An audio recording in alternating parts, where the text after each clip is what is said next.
the reason why the protests against Israel from the 7th of October onwards in the West have been led by Muslims, that the political attacks on Israel have been led by Muslims in the rest of the West, is because whether it's the former First Minister of Scotland or a Muslim minister in Australia, they cannot bear the Jews defending themselves. They cannot bear it because of this issue of the self-esteem of Islam, the self-esteem of Muslims.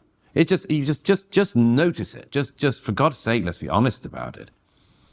A million Uyghur Muslims are put into camps in China, and has the center of London been ground to a halt week after week by Muslims and others about this? No. More Muslims were killed in the Syrian civil war since 2011.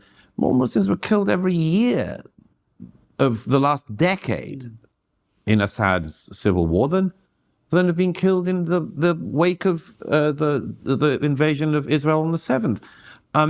Just every 6 months or so it has been the same. Just in Syria. Look at Yemen. They don't care about any of that. They care when the Jews defend themselves. Why? Because they can't bear it. It hurts their self-esteem. And one of the explanations I mentioned in the book is that's because of the core of Islam. And let's just face up to it, for God's sake. The core of Islam is the belief that Islam is the final revelation from God. And if you believe you've got the final revelation from God, then things should be going well for you. You know, things should be going well. Mm-hmm. At the very least, they should be going better than the guys who rejected the revelation from God.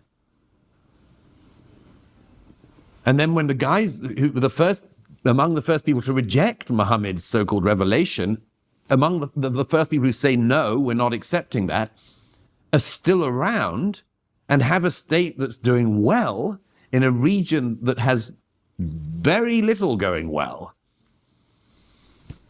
This is like the biggest hit, not just at the core of your self-esteem, this is a hit at the core of your religion. Why didn't our revelation bring loads of great stuff with it? Well, that's a painful question for Muslims to ask themselves.